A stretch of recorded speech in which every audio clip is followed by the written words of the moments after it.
and thank you so much for joining us today for our writers panel. And thank you, Black Women Animate, for hosting this panel and hosting this awesome boot camp. My name is Latoya Raveneau. I'm a director on Proud Family, and I'll be moderating today. I'm just so excited to meet all of these amazing panelists. So I'm going to just throw it right into introductions with Tiffany. My name is Tiffany Thomas, and I am a writer on the Proud Family. Awesome. Thanks, Tiffany. Halima? Hi, my name is Halima Lucas, and I'm a writer on Moon Girl and Devil Dinosaur. Thank you so much for joining us. Let's start with KyLee. Hey guys, I'm KyLee Evans. I'm a writer for the Proud Family, Louder and Prouder. Yay, so exciting. Ashley? Hi, Ashley Soto Paniagua, and I'm also a writer on the Proud Family.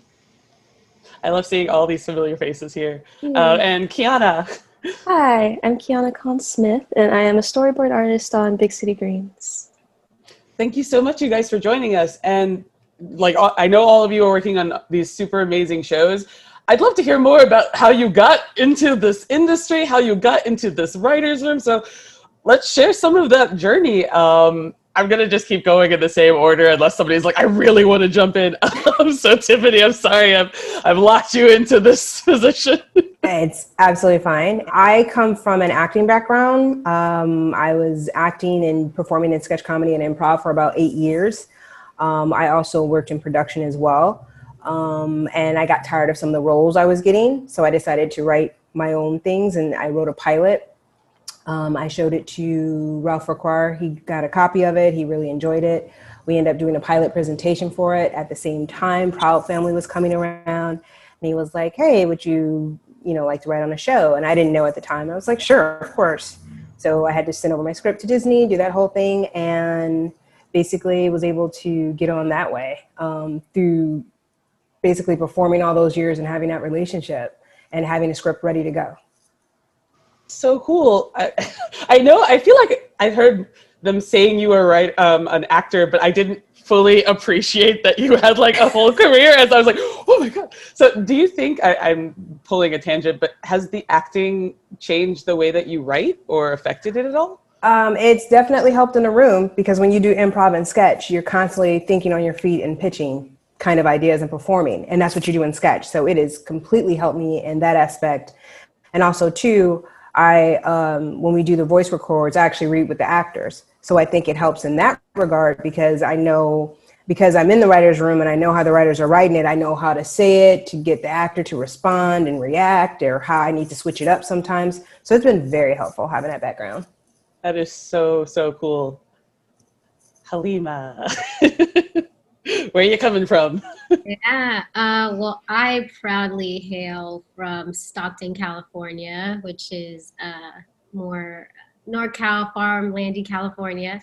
And I went to undergrad there, and I didn't actually get like the cinema bug until well into my studies. So after undergrad, I applied for grad school, and I made the move out to LA to go to USC School of Cinematic Arts for film school.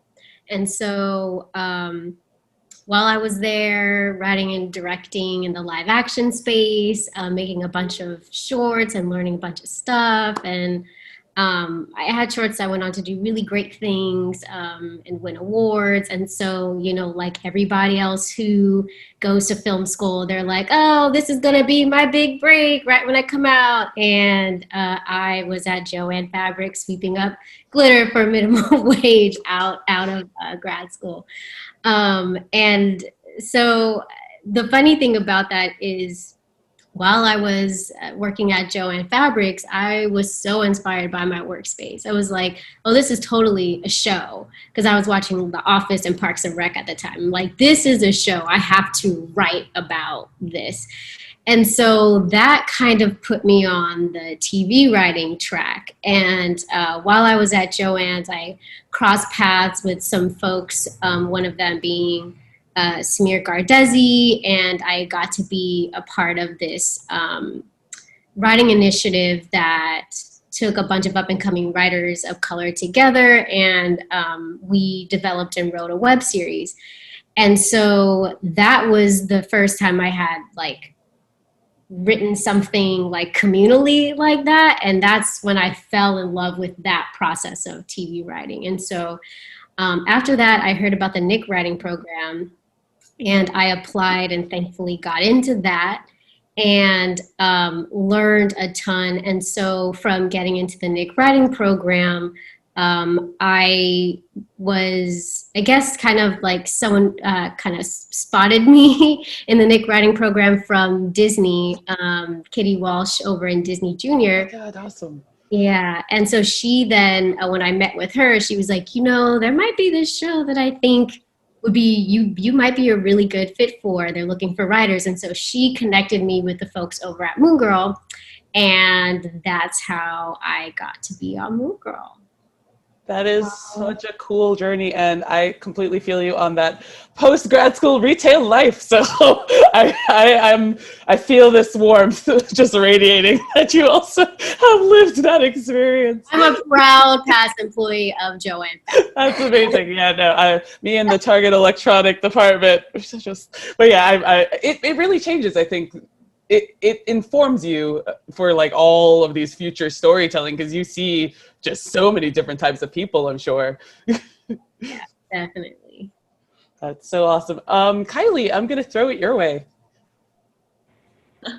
Okay, Halima killed that intro journey. So, It's not a competition. You're all doing great. but no, yeah, I sort of grew up around the entertainment industry. My dad happened to be the showrunner of Martin and the Jamie Foxx show. He later then had an independent studio where I was able to, you know, shadow directors and writers and first ADs, the whole 9 yards, to, you know, sort of gain an all-around knowledge of the business before I even knew I was interested in it. But then I sort of realized, okay, I like this. I like writing, and I like poetry. I wrote a lot of poetry growing up, so I knew it was definitely a stepping stone for me to be in the industry. So yeah, under working with my dad, I was actually able to, sorry, I'm stumbling on my words because there's a sound in my house that will not stop going.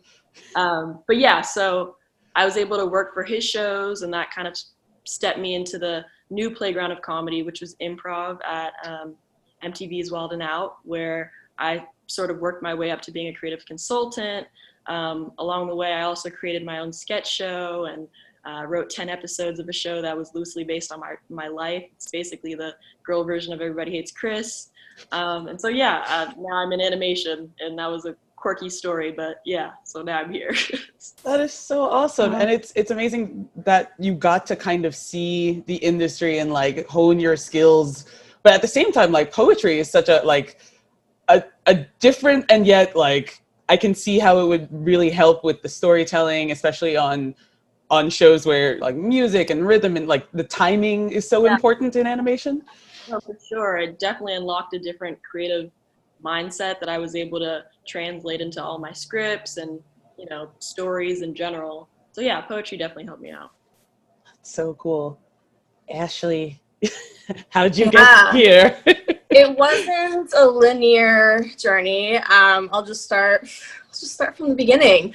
I'm from El Paso, Texas. My mom is from the bordering town, Ciudad Juarez, Ciudad Mexico. My dad's off from Puerto Rican. He's from Puerto Rico, the island, and he was stationed on base, which is in El Paso, but on the side, he played congas in a salsa band. So he was playing congas in a salsa band in Juarez, and my mom was like, I'm going to go meet a man. And here we are, 6 kids later. And I was raised in a Black and brown community. That was my home. It was an ethnic enclave. So to go from that to PWI at Amherst College was a huge, huge culture shock. And it was a really, really painful process of assimilation that I didn't have the vocabulary for at the time. And I graduated a very angry woman. And I set out to sort of very idealistically, like, no kid is going to go through what I went through. Change it. So I went and I taught high school, and I taught high school in Mississippi. I got a master's degree from Ole Miss in education, and I was teaching high school in Mississippi, and Mississippi is one of the poorest states in the nation. It has some of the lowest performing schools in the nation, so teaching is already the most exhausting job in the world, but when you add those other layers, it's even more complex. And so while I was teaching, My goal there was essentially like if there were students who were from similar backgrounds like I was, they could see Miss Soto and be like, oh, Miss Soto's doing that, I can do that too. And it was very much the sort of mantra that I went by. And, you know, my students, they've become, you know, they become lawyers and nurses and truck drivers, the people who've like ventured out. But as a teacher, as I said before, you're just spread so thin.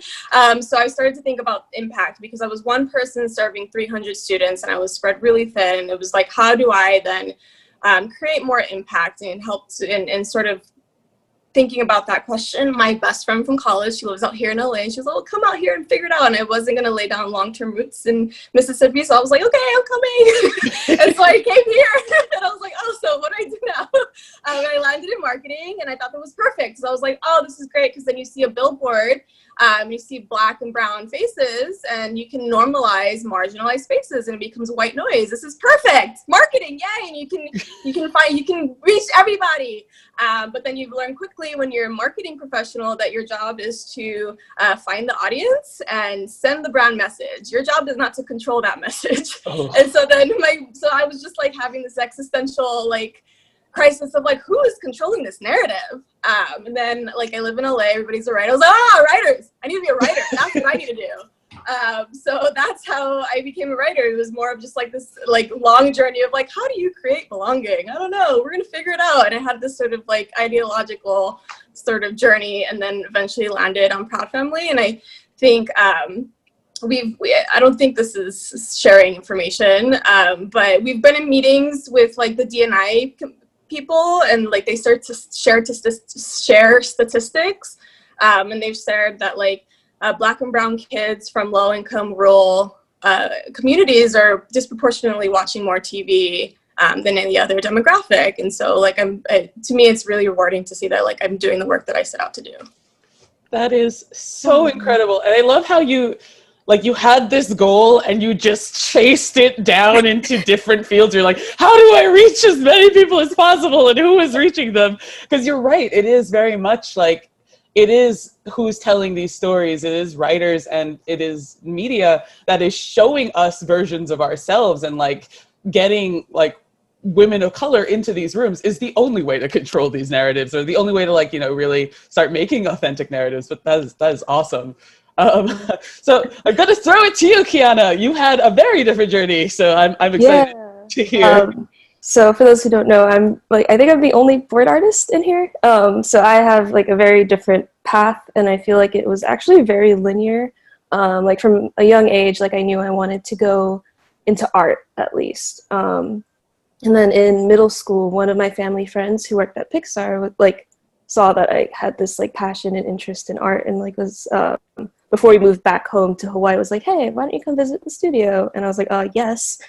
So then me and my family got to like take a tour of the Pixar studio, and I was just like so inspired, and like from that moment knew like I am going to work in animation someday. Like I'm gonna make this happen.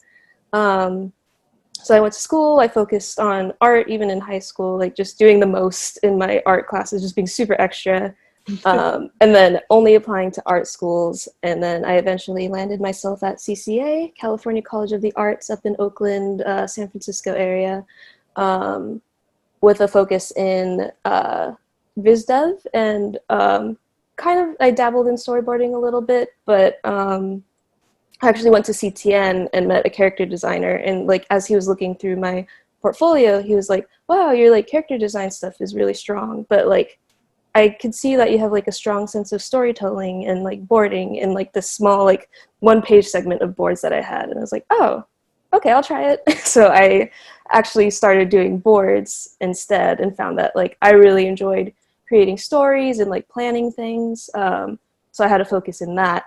And then the thing about my school was that it had a huge focus on feature storytelling and like doing things the Pixar way, because it's so close to Pixar, and like all our professors were Pixar professors and alumni basically. But at that time, Steven Universe and like Adventure Time and like all these like amazing shows were like out. It was like Renaissance of cartoons, like the mid 2010s. And I was like, wait, TV is really cool. I kind of want to try that actually. So I started like gearing my stuff more towards like TV boards because they're actually like very, very different, which is a little tricky in a feature-based kind of program. I had to fight with a lot of my professors to kind of let me do more like silly, cartoony stuff. But it eventually worked out. In January 2017, I got a test for We Bare Bears. That was like my first animation or storyboard test ever. And I was like, oh my God, this is so cool. So I took this test. Like, unfortunately, I didn't pass, but like that's just kind of par for the course in animation. But it was a really cool learning experience, and it definitely like solidified like, yeah, TV definitely feels like something I want to go into. But then oddly enough, in summer 2017, I got picked up to do the Pixar Summer Story Intensive. So I was like, oh boy, more feature, but like this will be a good experience. So I went and did that with like a group of 12 other individuals and kind of like worked with the Pixar staff and like learning to like pitch our own stories and like create meaningful stories and just like learning how to board more effectively.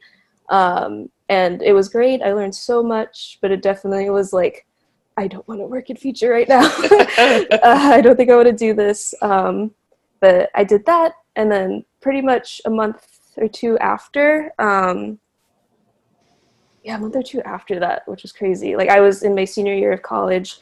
And then Chris Houghton found me on Twitter through the Drawing While Black tag, actually. Highly recommend using that tag. He found me through that post and was like, hey, I saw you're interested in being a storyboard artist. Do you want to take a storyboard test? I was like, yay, another test. All right, let's go. This time I'm going to do it. It was really hard juggling the test and my schoolwork at the same time because I was like, well, if I focus on this test, I don't want my grades to drop. We're like kind of like gearing up for midterms. I'm like, like freaking out. So I ended up doing all my schoolwork for the week and then doing my board test in one night. So I was like, oh, I hope this is okay. Like, I don't know if I'm doing my best work. Like, I like kind of crunched this a little bit, but turned it in the night before it was due. I was like, well, I guess so what's happened. We'll see what happens. And then 2 days later, they're like, hey, we like really love your board test. We need a space filled now. Do you think you could come down in like 2 weeks? And I was like, yes, I think so. So I packed up all my things and moved down to LA, dropped out of school, like had my parents come out and kind of help me like get all my like adult stuff ready, like buying a car and getting an apartment and insurance and all that. And then just started working. And now I've been a board artist on Big City Greens for 3 years. I got to direct on it recently, and I've worked on various other projects doing character design, which is really cool that I got to like do that again, and then boarding for like other studios and all that jazz. So it's been a crazy ride. That is so cool. And I know we have a question later and we'll get into the writing aspect of board driven shows. But yeah, it's a very, I feel like the role of a writer is so different from show to show. But let's go back a little bit still, and I want to talk about like, so whilst you were making your way through, and I know you guys kind of already touched on this, but were there particular, I guess, instances of challenges or setbacks where you're like, oh my God, like, was there like a, that end of second act moment where you're just like, I just don't know, like, and like how you overcame that, the major obstacle, or if there wasn't like, a single major obstacle, what major obstacles did you encounter? And please feel free to chime in, whoever, or I can, just pick people. But I could talk a little bit more. Yeah. For me, I think it was mostly myself and like just my confidence and like having seen that not a lot of like Black women make it into animation, or like there wasn't a lot of visibility there, at least. So I was like, well, what does that mean for me? Like, am I going to be able to do this? And like that really like definitely hurt my confidence for a while, just like because like at the time, like we have like Twitter and everything, and you're seeing like all these people just like constantly being picked up and getting work, and I'm like, am I falling behind? Like, even though I'm in school and like young, like that pressure is still like put on you. So I was like, I don't know, like, am I doing okay? Like, there was definitely a point in like my junior year when I was like, is this even for me? Like, do I just need to like stop? Like, should I be trying to do something else that like I have a better chance in? So for me, that was my biggest challenge, was just like not like seeing myself and like letting that like get to me, or like not seeing people like me making it in the industry. And it definitely had an effect on my confidence and just like my willingness to like try to like pursue that anymore. I'm lucky that like I stuck with it and stuck it out and like got over myself a little bit to be like, no, I can do this. Like, this needs to happen. Like, this is an important job to me. Like, this is something I've always wanted. Like, I can't like give up. So I'm glad I stuck with it, but it was definitely an issue not being able to see other Black and brown women succeed in the industry. Yeah, it's definitely hard to chase a goal when you have no examples. Like, when you're like, well, I've never seen proof of its possibility, but I hope I can do it. But I'm so glad that you stuck with it. Does anybody else have like a particular obstacle that they want to like share how you overcame? I see you nodding, Halima. So I'm going to decide that means you want to say things. Yeah.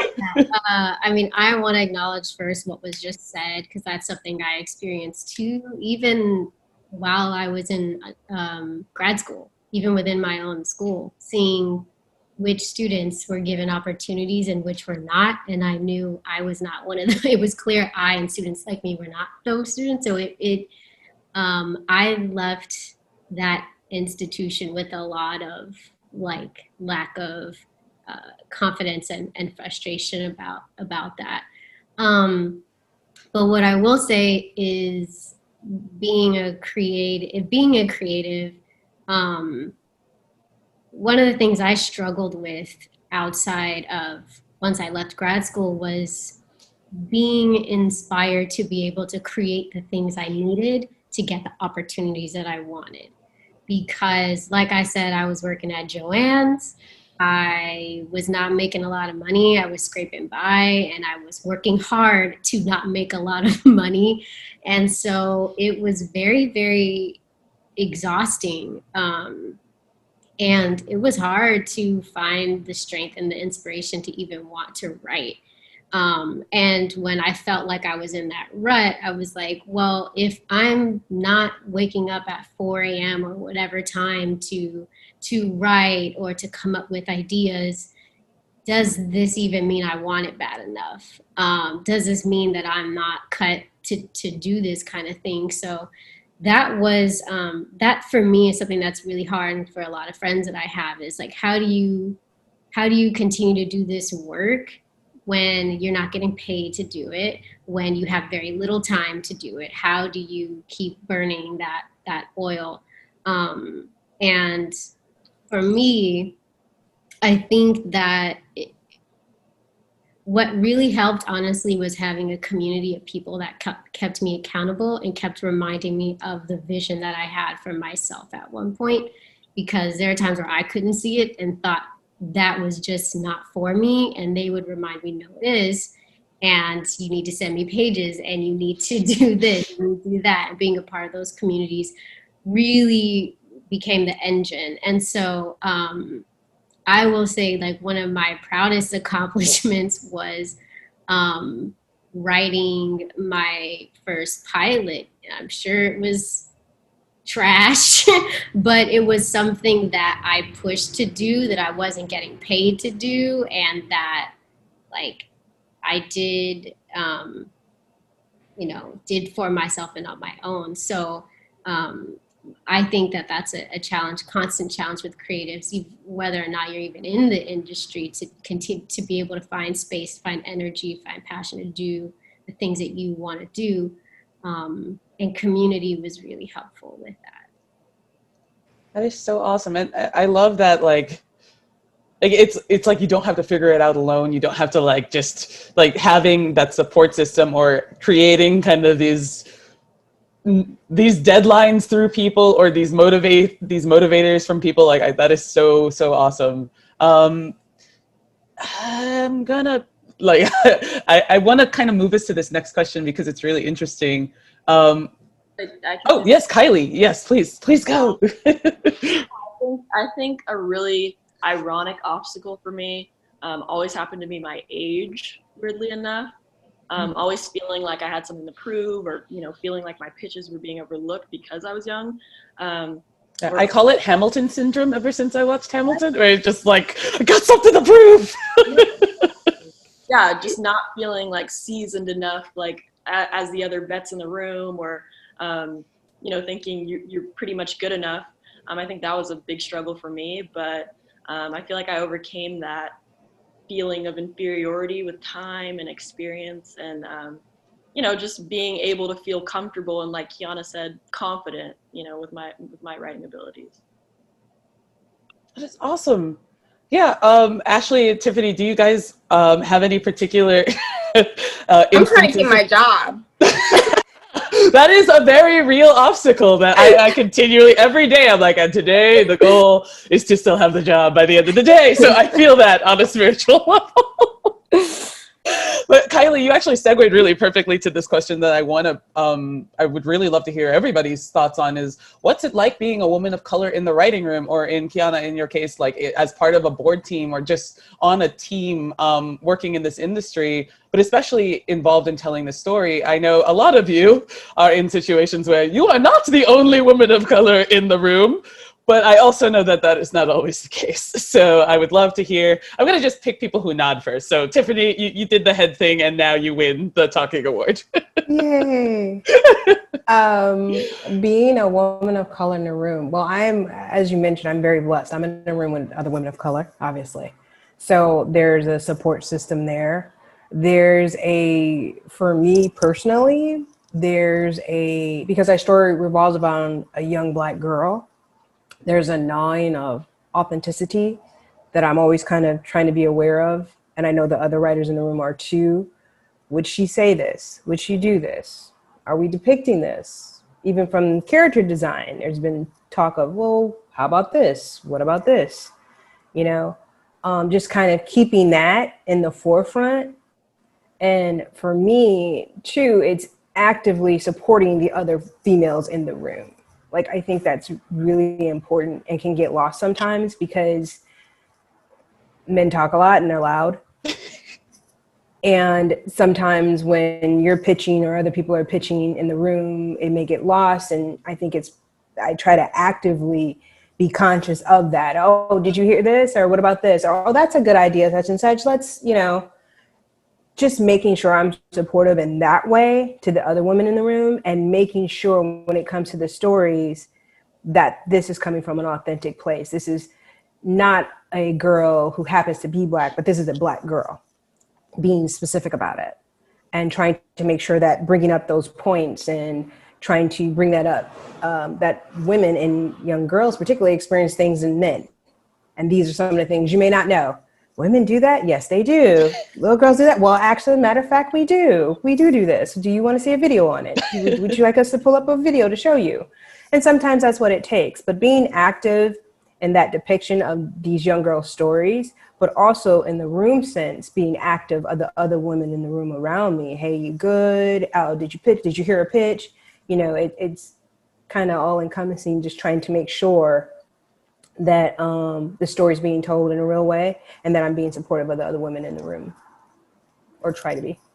That is so awesome. I love that you like are creating the space for inclusivity, and I'm like, oh, that's a brilliant approach. Like, it was like, oh, did you hear what this person said? Like, that's really, I think, because you're right, especially in a space that's highly collaborative. Like, everybody's just really excited, and I feel like a lot of time it's not even coming from a place of malintent. It's just everybody's really excited and not hearing. Look, if I could just add on a little bit, sometimes our male counterparts are used to their voices being heard, and they're not used to having to, wait a moment, someone else is speaking.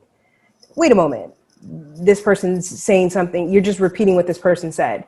And, you know, sometimes it takes a little bit for them to, you know, kind of, I'm not looking at Ashley. Don't worry, Ashley, we're getting to you. You are the next, you don't have a choice. Just, if you want to just start speaking immediately after Tiffany. Look, you can just go, but I'm just saying, I'm agreeing with you, Latoya. I don't think it's malice, but I do think that sometimes it's something that some people have to get used to. Mm-hmm. And that's okay. Let's get you there. Let's get you there quickly.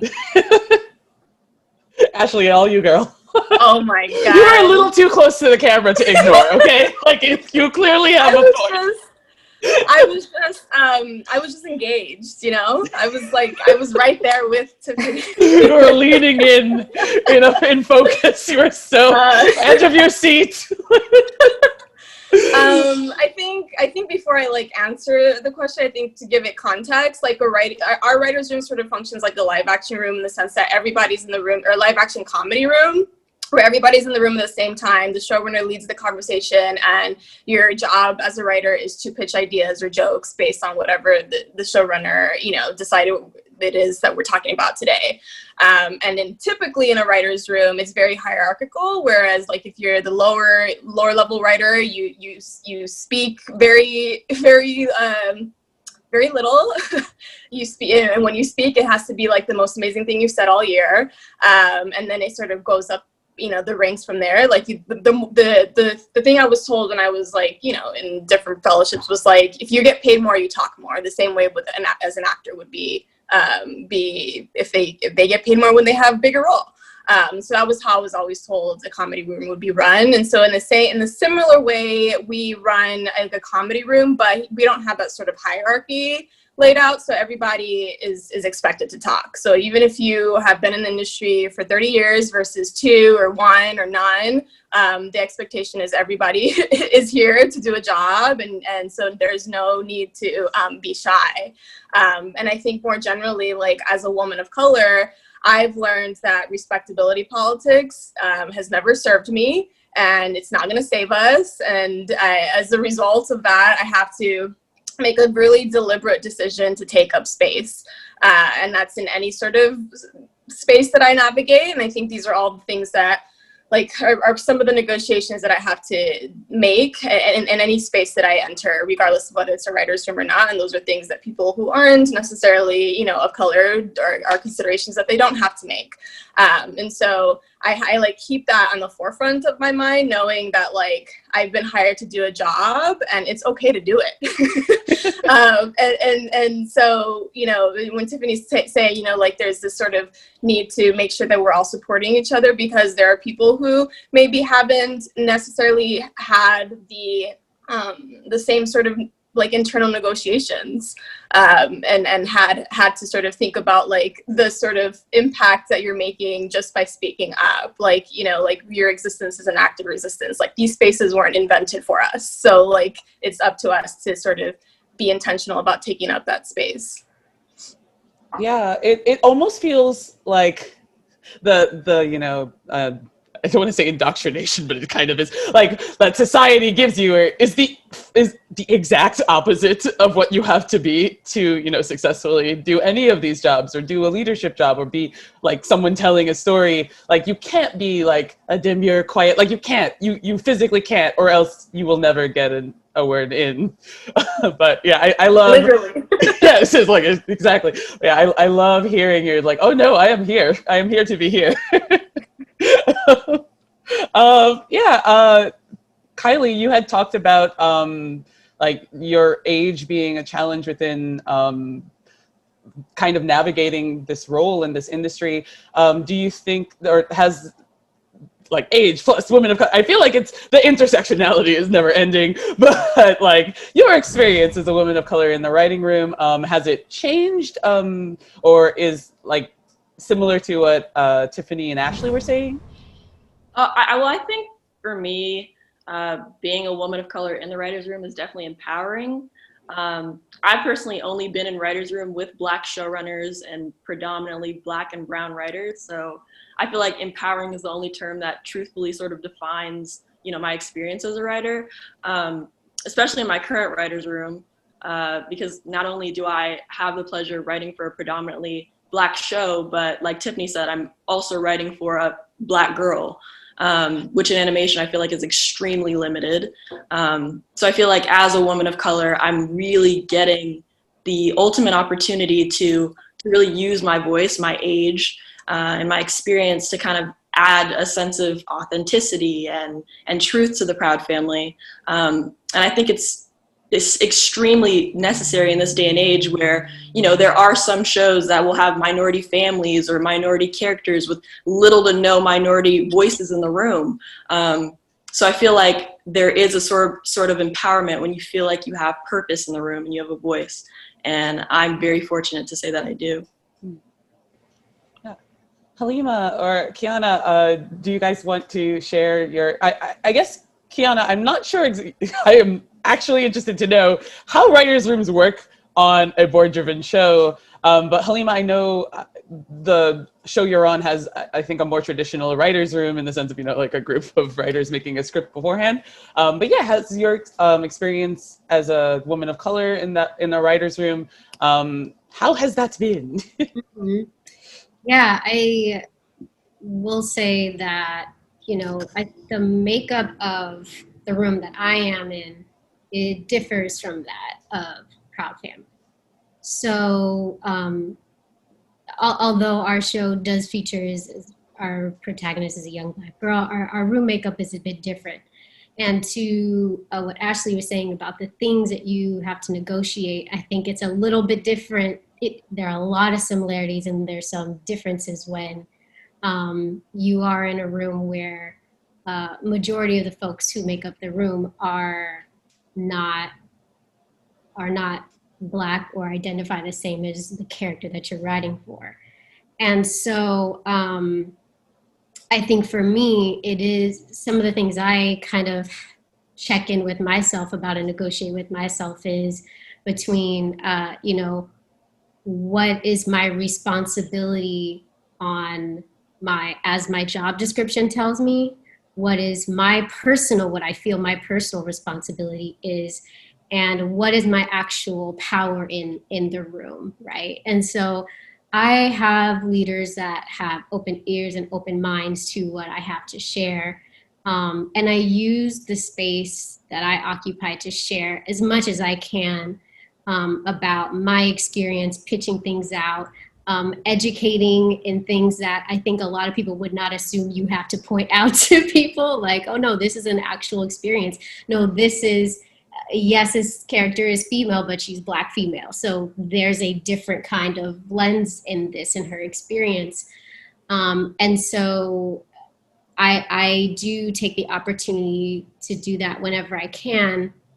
But I think it's also important for me, it's been also important to, you know, situate in that I am a staff writer. And the way the world should be is that it should not be just my responsibility, and that I'm not fully responsible based on my job description and based on, you know, what I do. I'm not the only one solely responsible for what ends up on the screen. And so I think that, if you are a person of a marginalized community, specifically a Black woman in a space, to be as present as possible I try to be as present as possible and give what I feel I'm purposed to give in that space and what I feel comfortable. But I also acknowledge that at the end of the day, it's not solely on me if this stuff, you know, if certain things don't go all the way through or whatever. I understand everybody is always working with their best intentions and everybody's working with what they know. And I will say that given recent events, and in the social climate and racial justice climate, I think a lot of people's perspectives are shifting, and these conversations about who is in the room and who makes these ultimate decisions are becoming a lot more nuanced in the way that they need to be. But I think as a woman of color, as a Black person in the room, to also not be so hard on yourself, because you can feel like I have to, but if I don't do it, it's not going to be done and I'm responsible for this. Ultimately, you are not. But that shouldn't change, that for me doesn't change how much I give and stay present and contribute to the space as much as I can. So.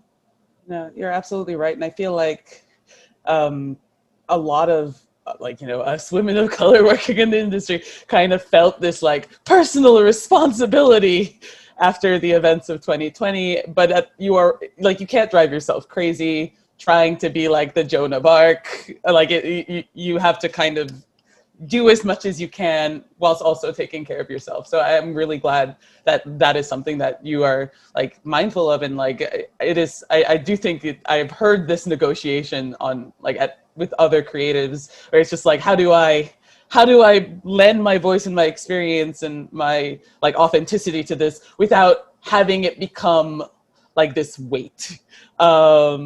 Yeah, I'm gonna pull us back into something a little lighter, but we will continue on this social, because I have more questions about the post 2020 version of making cartoons. But yeah, I'm gonna throw it to you, Kiana, actually, and ask about the differences between a board-driven and a script-driven show, and you're like being in this kind of writer storyteller hybrid space, and kind of what that's like, and sure. also as a woman of color, what that's like. Yeah. So I've never been in our like writers room. It's always like the writers and then the storyboards for like our handouts and stuff.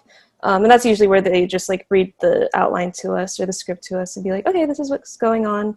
And then we as the board artists like kind of separate and like our team like see what we want to change, and if we want to change like the whole thing, or if there's just like little punch ups that I want to. So that was really tricky for me. Like, and like I mentioned, I did struggle with confidence and like having faith in my ideas a lot of the time. So I would be very quiet initially. Like when my first few board pitches and stuff, like I would always kind of let my board partner take the lead on stuff. Like if he had an idea, like he would, I would just say like, well, what do you want to do? Like, what do you think is best for this? And then, I was very lucky to work with him and have him as my first board partner, because he always like pushed me to like say my ideas. And like if he was ever talking, if he could tell that I wanted to kind of say something, like he would just stop and be like, well, do you have any ideas? So I was very lucky to be in that environment. And then it's the same in our pitch-in, like check-in and what we call it, pin-up rooms, where like it's just me, my board partner pitching, and then my director, and then our two showrunners, where we both pitch, and then after we like look at all of our boards, like on like literal boards, and we like do post-its and everything, and like do notes. And it's usually like that's always more of a conversation where it's like, okay, this part's not working, how will we change it? And for the most part, like it's usually our showrunner and our directors talking, but like we as the board artists also get to like pitch in and be like, oh, well, actually, I have an idea to fix this. But again, in those instances, I usually wouldn't speak up much. I would just kind of be quietly just like taking notes, like, oh, yeah, okay, I'll do that. But Chris and Shane were very cool and like good about like, they just like saw something in me that I don't think I saw. So they would always like tell me like, do you have any ideas for like what we could do here? Like, all the stuff that you're writing and like the fixes that you have done in the past are like really good. Like we want to hear more from you.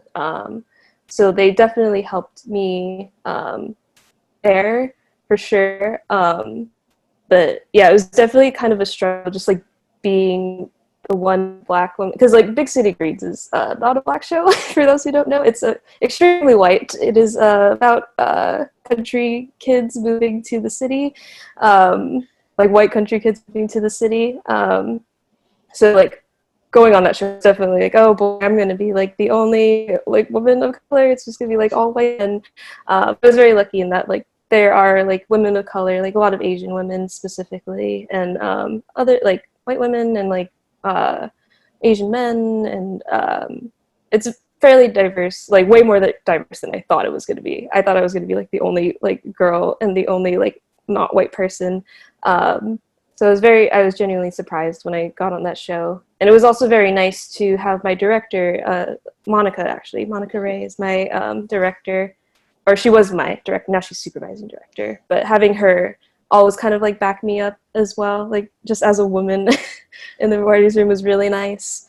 So it wasn't as lonely, but it was very scary initially, but I'm very lucky that on Big City Greens, they kind of like fostered this very like open-minded and like safe and comfortable environment where they could like they would like let me speak and let me share my experiences, and had enough faith in me to like kind of mentor me up to like this position where like again like they're mentoring me to like direct currently, which is like crazy.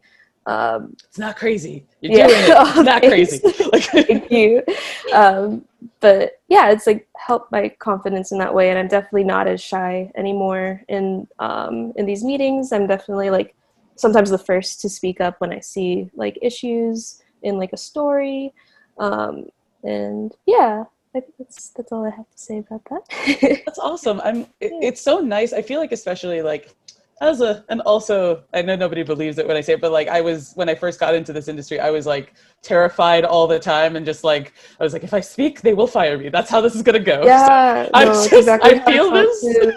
So it's really nice to have those people when you're starting out who are like, no, you say what you're thinking, and then after a while you're like, oh, I do it without them even asking now. But I love that.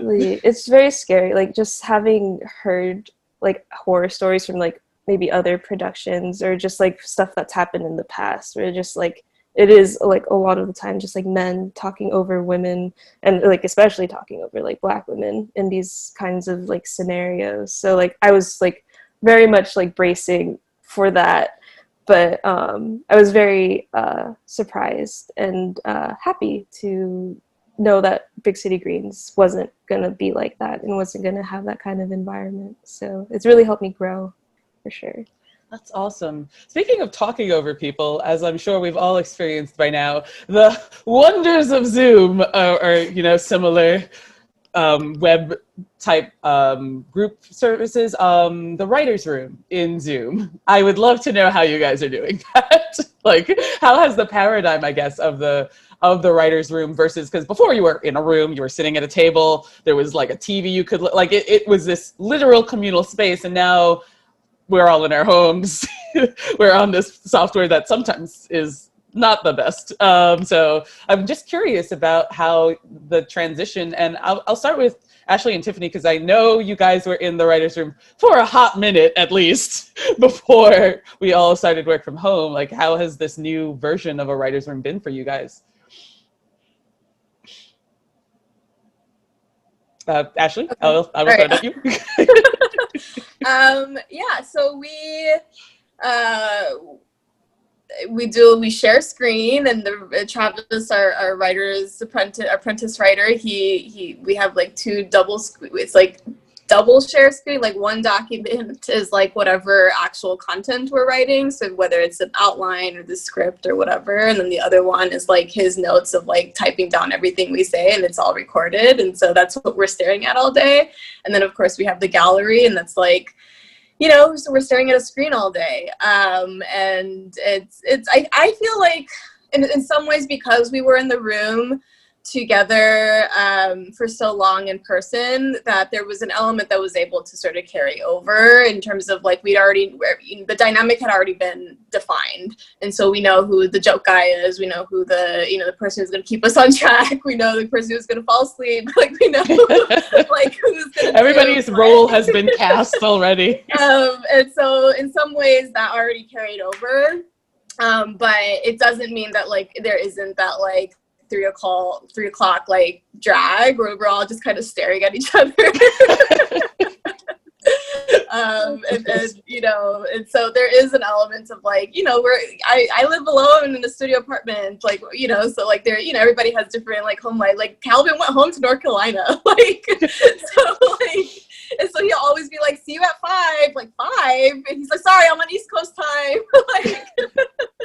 So it's been an adjustment, but I think because we were in person together for so long, for me at least, there's some sort of to, like, a smoother transition than I expected. But it's not to say that it's not without its like real problems and exhaustion. Yeah, I feel that too, because like I mean, our crew got so like was so close as far as like our board teams and everything. So like transitioning over like initially was like very easy, and like we could like all we had to do was just like call each other in a Zoom or do like a quick FaceTime and be like, hey, I'm doing this part of the board, like I'm kind of stuck. Do you can like I have it, and like do you have any ideas for this part? And like it's pretty easy to go back and forth that way, but the biggest challenge recently was that like a lot of our board artists ended up leaving, so we got new board artists, so them having to start in this new like environment on a new show was kind of tricky. So like I'm currently with like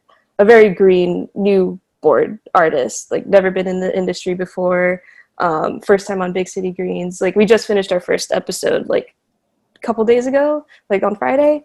So kind of having to communicate even more than we had to like when we were like when me and Caldwell, my last board partner, were like when we were at the studio, was very tricky and hard to figure out, because like he would have like my new board partner Eric would have like a lot more questions, obviously because he's new to the show, and trying to like get like resources over to him was very tricky, and just all that kind of stuff was very hard. But luckily he picked up on it really fast, and I think he's adjusted really well. But it has affected time. Like it just like having to like pull up Zoom every time like you need to ask a question, or like open FaceTime has always been like, it just takes extra time in your day to get that all set up. And then like sometimes the internet's not working, and it's like, oh great, now I have to wait even longer. But like I'll hype up Chris and Shane again. Like they were so awesome and like fought for us to have extra time on our board rotations. So instead of 5 weeks, we have 7 weeks, which has like very much helped the process. Like we can afford to like slow down and take time, and like all the new board artists that are on the team are able to adjust a little bit better, given that there's 2 extra weeks basically to kind of ease themselves in. But yeah, that's how it's been going on Big City. Yeah, it's awesome that the production kind of was allowed, like they opened the space to like be able to do this well, even within the new constraints of, you know, working from home. Mm-hmm. But yeah, I've gotten a 10-minute warning. So there are 2 more questions, and one of them I really want to hit, although it's the heavy one, but I think it's something we really do need to talk about, which is how has the systemic change of this, you know, the call for racial justice and the post-George Floyd reality we are all living in impacted the way you're working in this industry, if it has impacted it? Or it sounds like, I mean, as I already know, like as a woman of color, a lot of these issues, they're not new issues when it's your lived experience. But I'm curious if there has been any way in which like there's been an immediate change to the way you're working or the things you're seeing. Can I? Oh yeah, go for it. Yes, go, KyLee.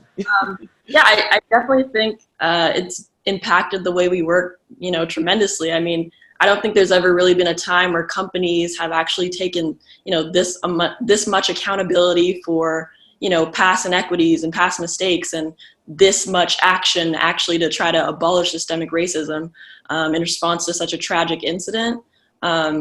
I mean, there are so many major companies now that are actually in solidarity and support for Black Lives Matter, which, you know, before George Floyd was pretty much non-existent and taboo to talk about. So I think, you know, we're kind of working our way up to change and the real change that we want to see. But I feel like people are finally waking up to the fact that we're all tired and we want these inequities to change. I still feel like there's way more to do, but I definitely think we're in the right direction. Mm-hmm. Totally hear you. Yeah, it feels like there was this sort of silence before, or this sort of like fear of, you know, supporting too vocally, and now like all of these major corporations have made it abundantly clear that they have an opinion. Yeah, Tiffany. Oh, and also just to piggyback off that, I think what I like seeing is I'm seeing Black creatives speak up more. Like, hey, actually, this room isn't right. Actually, I've been a staff writer for 5 years. Actually, we're not moving up. Like, having the voice to say that, and I've seen, you know, as KyLee said, I'm seeing companies kind of take a reckoning with that. That being said, I will also say some of the leadership and our immediate leadership I am very thankful for, because we had a meeting right afterwards about what was going on, because we have a Black showrunner, we have a Black creator and producers, and I think they knew this is something we need to talk about immediately. We need to address immediately to our team. And that was so helpful. And that was just, I thought I was so lucky to show up to a job where I could show up as myself. And I didn't have to have all this stuff going on in the back of my head and just kind of, okay, let's go to work. Although I will say with Breonna Taylor, I could have used the day off.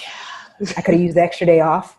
Yeah. But, I love seeing the creatives now talk about what is going on in their rooms and what they're dealing with in the industry, and, you know, putting people's feet to the fire for that. And I'm also appreciative of leadership who understands specifically their Black employees aren't just coming to work and doing a job. They come with a lot on them. They come with a lot on them. They come with experience. They come with, you know, 5 minutes before the room started, they got, again, Breonna Taylor's verdict, what was happened at 10. Our room started at 11. And it took me a moment just to process and just kind of, I need to go focus in on work, Tiffany. You need to focus in on work. Like, I'm lucky my husband's here. So I was hugged up. I was ready to go. But I come with that baggage. I come with that to work. It's nothing I can shut off. And I've seen and I've talked to other people on other shows who their bosses and the people they work with don't even acknowledge it. They're like, okay, great. Can you have that ready by 4? Okay, great. Da, da, da. And Black employees, you know, having to deal with that. So I would definitely say it's changed kind of the field of what the companies are doing, but I'm really impressed and really motivated by what I see employees doing and speaking up and saying, hey, actually, you know, this isn't right. Or actually, you know, I'm going to need a little time. Because in case you haven't noticed, there's a whole bunch of things going on in the world and they affect me directly. So that's what is a little bit encouraging to me. I was very lucky. Like, our leadership was also very good about that. Like, I was definitely struggling when George Floyd happened. But again, our like showrunners like really showed up for us and like got us like that day off and like the following Monday off, which was really nice. So we had like a nice long weekend where I could just like process, and like they like checked in on me also, and they checked in with like all their employees, but they also like definitely made sure to like make sure I was doing okay and that like my family was doing okay, which I super appreciated. Just being reached out to them, like being reached out to by them, just knowing that they care and like kind of heard me out and like let me vent a little bit, which was really nice. But yeah, it has been very nice seeing companies' solidarity with Black Lives Matter and everything. The only thing I do worry about is that it's performative sometimes. I know that's like a huge issue. Like, I'm very versed in Twitter, so I like see like everything that's like going on in animation, I feel like. And it was kind of discouraging to see just so many people in like, what was it, May, June, kind of like really show up for Black creators, be like, oh, like here's like this opportunity, or like, oh, drawing while Black, and like really boosting that, and like here's this like artist thread of all these Black artists, and then like a month after, like that energy kind of died. Like the people that are keeping that energy are again still like Black creatives and Black women a lot of the time, and it's just like, okay, where did everybody else go? And I'm very curious to see like how many Black artists and Black writers actually got jobs from all the opportunities they were supposed to be getting, because like personally I haven't seen it. Like, I mean, because we are like home, so it's not like as visible, I guess, but like I was definitely expecting more just on Twitter, like a lot more like I got a job, or like those drawings where it's like showing like I'm at like Netflix now, or I'm at Disney now, but like they never happened. And I like that kind of made me a little like suspicious that a lot of what some like recruiters or like people trying to hire people were like saying, like, we're looking for Black artists, and like not actually showing up for them. So that's my only worry. It is nice to hear, but like I think I want to see it more. If I could just pitch in, that's the yeah. reason why I love the Black creatives who are holding these people's feet to the fire still. Like that's okay. Oh, you put up a black square? Great. Okay. Yeah. Where your Do numbers more. at? Where your numbers? That's yeah, with you on that. Mhm. Yeah, definitely the do more is very real. But yeah, actually, so before we wrap up, I know I'm pulling us, but this is another, I think, very important question and kind of piggybacks off of this, like, okay, so you're opening up this space, you say, but also from the vantage point of these people hoping to get in, especially like Black women hoping to get in as writers, but anyone trying to break into this industry, like, do you have any, just final words of advice or things that you wish someone had told you when you were starting out that you can offer to young writers and creators of color? I can speak for board artists at least. Be on social media. It is everything. Like as far as like people who are visual art, I don't know if it works the same for writers necessarily, but for people who do like boards and like comics and like illustrations, like having that online presence is like incredibly important. Like seeing how like a lot of showrunners and people like mostly showrunners now, like more so than like recruiters sometimes, like I've noticed are going out of their way to like find people themselves and like will go on Twitter just to like find somebody whose art style they like and reach out to them. I mean, like that's how I was reached out to and how most of the people on my crew were reached out to, just through Twitter, Instagram, and being like, hey, you want to take a test? So having that visibility, I think, is really important. Social media is very hard. It's very stressful to be on, but like at least posting regularly, I think, is really important, and kind of gearing your work towards the job that you want is incredibly beneficial and like helpful to getting a job. But yeah, that's for boarding and art stuff. I don't know about writing. I'm very interested to hear that, actually. Me too. Halima, Ashley, I feel like I feel like I haven't heard your voices for almost a second, so I'm going to pick you out. I don't mind sharing. Yeah, for yeah, a lot of my really good friend always says, if you stay ready, you don't have to get ready. And that to me means have your stuff ready.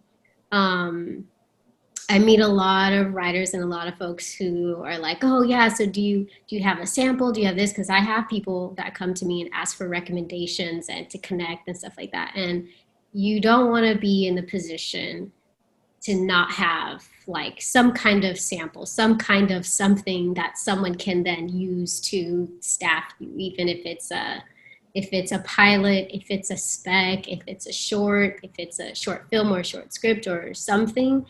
I think a lot of opportunities, there are many reasons why people don't get certain opportunities, but I think something that will help is just to always have, to have your pieces ready, something to go, and to stay as prolific as you can, whether you're on staffed on something as a writer or not. Like stay making stuff, stay writing stuff as much as you can. I went to this film festival called American Black Film Festival. Something they would say is keep your tags current. Means like always be trying to keep something produced. And the last bit would be to not be afraid to connect with people, to meet new people, even if you don't think that they're doing what you want to do.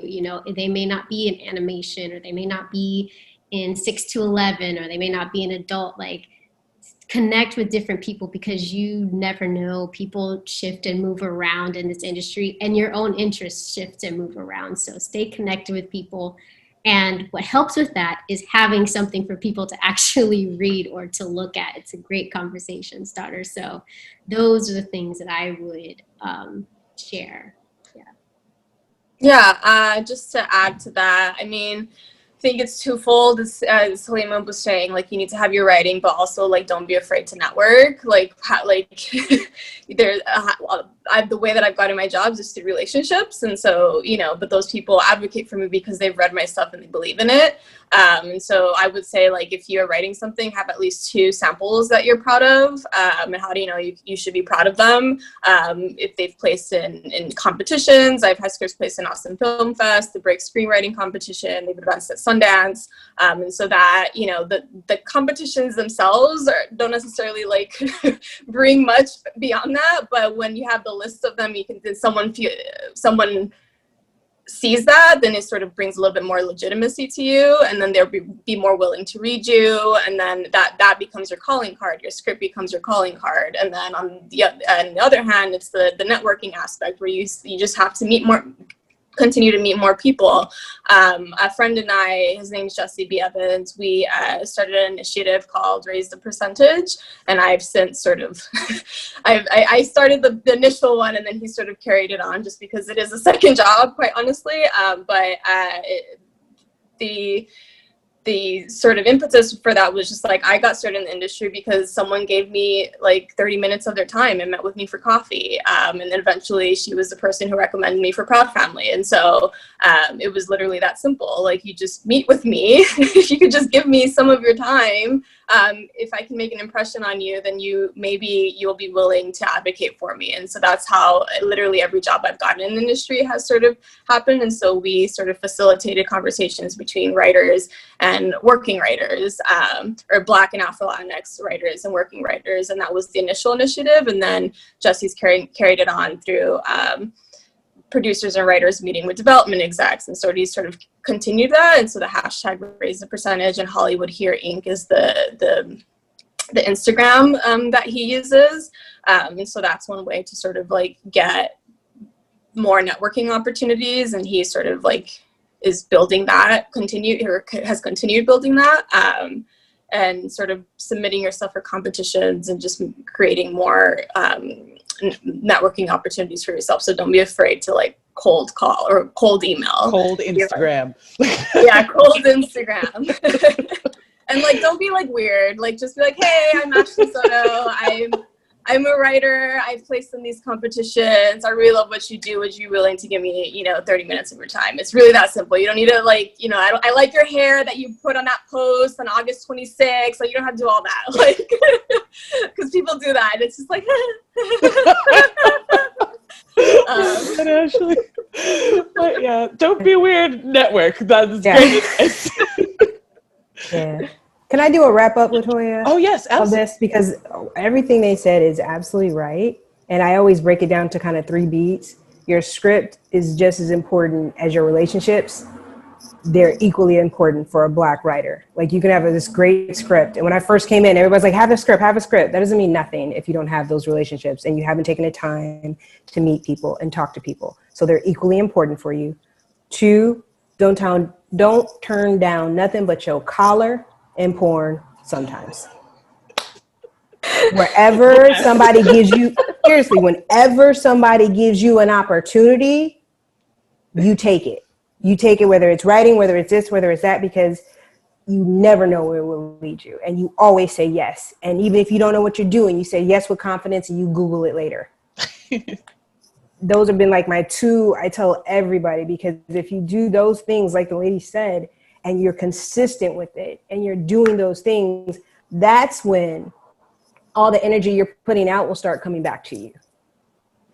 And nothing's wrong with porn. I mean, do what you gotta do. No judgment. I need like a thing, like, don't turn down anything. I'm just gonna put that as a background. That's my whole career. Anytime somebody told me, Tiffany, can you? Yes. And then I would Google how to do it, or I'd call someone else and, how do I do this? Somebody asked me to produce my first commercial I produced. I didn't know how to, but I figured it out. Yeah, I feel like that's, if I might chime in, that's something I've noticed is particularly prevalent with like women, and specifically women of color, is this, I don't have the 5 years experience it says I need, and like basically writing yourself off before you've tried. And I've noticed from discussion with my male friends, this is not a problem they're having, like, at all. I'm like, but I've never done the job before. They're like, yes, so you'll figure it out. I'm like, have you been moving through the world this way the whole time? Like, it's crazy. Yes, but yes, they do. Oh, man. That's back off of, Sorry. Okay. Now I just wanted to piggyback off of like the whole connections thing. For me, like connections don't necessarily mean you have to be tied with someone who's like, you know, upper echelon within the industry. I think it can start with, you know, like all of the BWA people watching this right now being in contact with each other from, you know, previously meeting before to create like a, you know, a writer's room online, maybe through Zoom, where you can all get to bounce ideas off of each other and, you know, help each other out. Because I think it's extremely important, especially for, you know, people of color to feel a sense of community, because you never know who will make it big in the future and possibly catapult you to the next level. So yeah, I think it's extremely beneficial to build your relationships now. And there are so many different feasible ways you can get into the industry, but I think connections is definitely important, especially in our current climate where content is king and people are thirsty for shows right now. I have to say it. The thirst is real. Yes, the thirst is very real for content right now. But yeah, thank you guys so much. That was all that I had, and I know we ran over by 10 minutes, but hopefully we'll be okay, because there was just the infinite like waterfall of wisdom that you guys dropped was just too intense. I couldn't stop it. But thank you so much for coming out to this, and thank you Black Women Animate for hosting this. And yes, that's all I've got for our end. So thanks you guys. Thank you. Thank you.